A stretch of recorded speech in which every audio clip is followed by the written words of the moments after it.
Alors, bienvenue dans la quatrième partie de ces capsules. La figure de diffraction par n fente se présente donc comme une sorte de modulation du signal de diffraction d'une seule fente par le signal d'interférence à n ondes qui constitue la porteuse.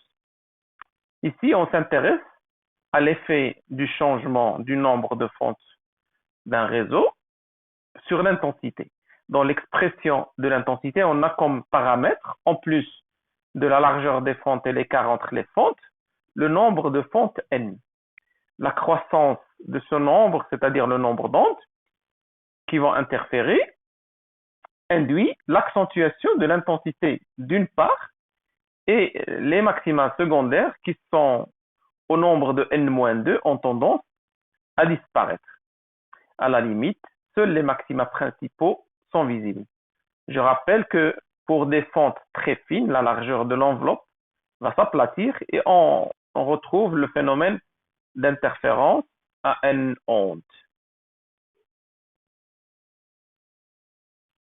Alors, pour aboutir à la relation du réseau, on écrit que la différence de marche entre deux rayons diffractés par deux fentes consécutives en incidence oblique est un entier fois la longueur d'onde pour des interférences constructives.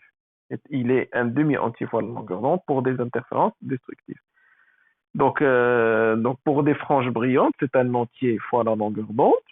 On retrouve la relation baptisée relation du réseau, que l'on peut exploiter dans la mesure des longueurs d'onde en spectroscopie, en utilisant un dispositif appelé goniomètre. Je vais essayer de vous faire une démonstration, si les conditions le permettent, en salle de TP.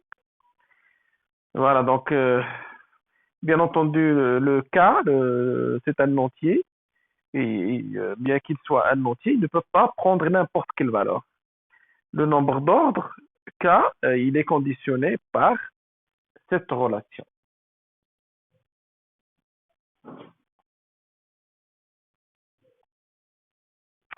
Alors, pour connaître l'importance du phénomène de diffraction, il faut savoir que lorsqu'un système optique, que ce soit un microscope ou un télescope ou un appareil photo ou même l'œil humain, lorsqu'il produit une image d'un objet étendu, il le fait à partir des points ponctuels qui constituent cet objet.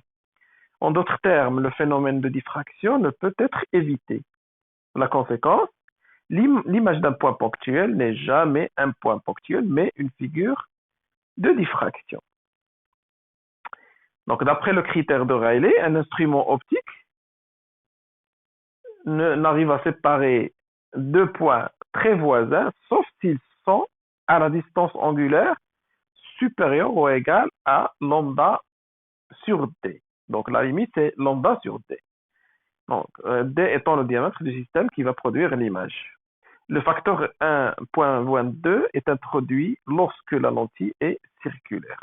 Pour cette raison, tout instrument optique dispose d'une limite de résolution ou bien un pouvoir de résolution.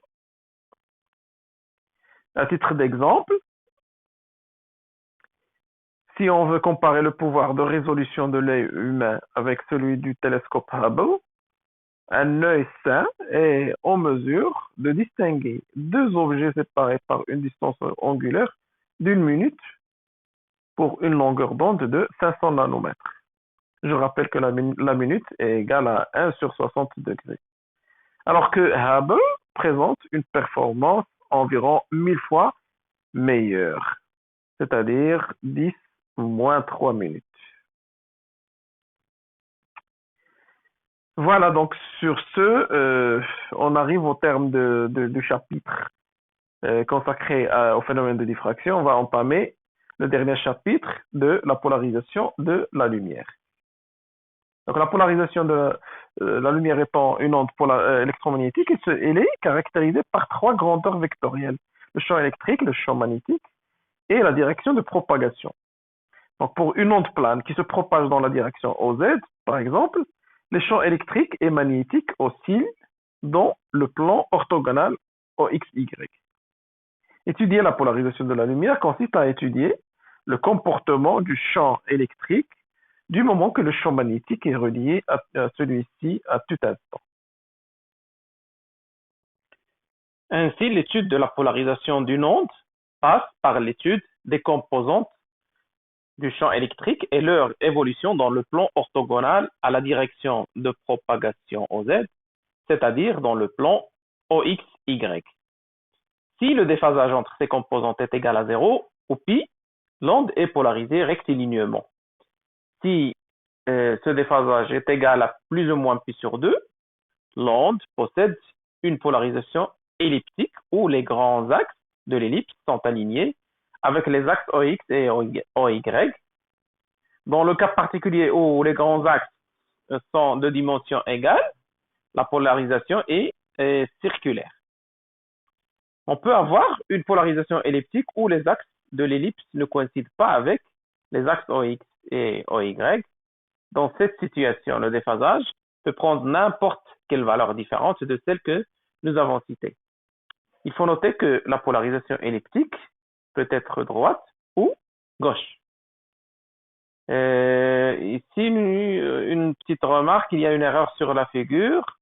Le champ électrique oscille dans le plan OXY et non pas dans le plan OYZ, du moment que l'axe OZ représente la direction de propagation. Donc, veuillez excuser mon erreur et la corriger sur vos supports. Alors, une lumière du jour n'est pas polarisée, comme c'est le cas pour la lumière des ampoules. C'est-à-dire que le champ électrique vibre dans toutes les directions du plan OXY d'une façon aléatoire. Un polariseur permet, comme son nom l'indique, de polariser la lumière. Ainsi, toutes les directions d'oscillation du champ électrique sont éliminées, sauf une. Un analyseur est un simple polariseur qui va contrôler l'état de polarisation de l'onde. Si l'analyseur et le polariseur sont orientés verticalement, il y a extinction de l'onde, comme le stipule la loi de Malus, qui se présente sous la forme suivante, où θ représente l'angle entre les axes de l'analyseur et du polariseur.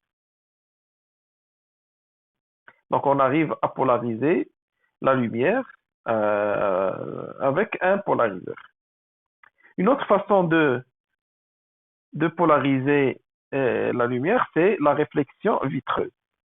Donc si le champ électrique d'une onde électromagnétique est transversal au plan d'incidence, on dit que l'onde est polarisée TE, ça veut dire transverse électrique. Et si le champ électrique appartient au plan d'incidence, cela veut dire que le champ magnétique est transversal au même plan d'incidence. On dit dans cette situation que l'onde est polarisée TM, transverse magnétique. Donc, comme on a dit, une autre façon de polariser la lumière, c'est la réflexion vitreuse relative à la vitre. Une onde plane incidente subit sur les interfaces une réflexion et une réfraction ou transmission. On rappelle que le vecteur d'onde K caractérise la direction de propagation de l'onde. Donc, le champ électrique se propageant dans le plan OXY a une composante TE et une composante TM. D'après l'expression des coefficients de Fresnel, la réflexion en polarisation TM peut s'annuler pour un angle particulier dit angle de Brewster que l'on peut calculer. Tangente θ est égal le rapport des indices des milieux. En d'autres termes, l'onde réfléchie perd sa composante Tm et elle devient polarisée Te. C'est-à-dire que le champ électrique est contraint d'osciller dans la direction parallèle à l'interface. Donc l'onde devient polarisée. On a la possibilité d'éteindre ces mêmes rayons si on utilise un filtre polarisant disposé verticalement. C'est le principe des lunettes polarisées qui permet d'éliminer une bonne partie des rayons réfléchis sur le sol qui gênent pendant la conduite au lever et au coucher du soleil.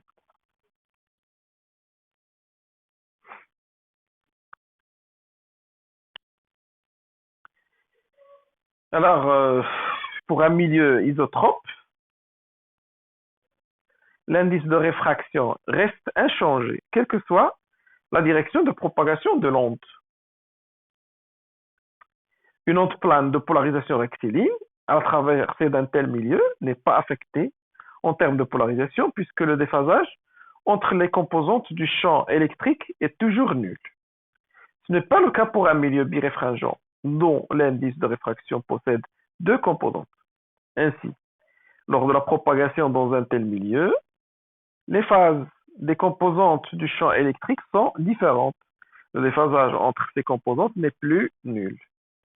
Ces milieux sont caractérisés par la différence de marche qu'elles apportent plutôt que le déphasage. Ainsi, on parle d'une lame quart d'onde ou demi-onde relatif à un déphasage de pi sur 2 et pi respectivement. Ainsi, les milieux biréfringents affectent l'état de polarisation de la lumière. À titre d'exemple, une source de lumière non polarisée subit une polarisation lors de son passage à travers un filtre polarisant. Elle acquiert une polarisation rectiligne. Si elle traverse un analyseur orienté verticalement par rapport au polariseur, elle devrait s'éteindre. Alors que si on met en amont une lame à retard, qui est un milieu biréfringent, à la traversée de l'analyseur, l'onde n'est pas bloquée. Cela veut dire que la lame à retard a changé l'état de polarisation rectiligne vers un état de polarisation elliptique. Voilà, donc sur ce, on arrive au terme de cette partie. Donc, je vais essayer de vous préparer une démonstration sur tous ces phénomènes en salle de TP si les conditions, bien entendu, le permettent. D'ici là, portez-vous bien, vous et vos proches. Au revoir.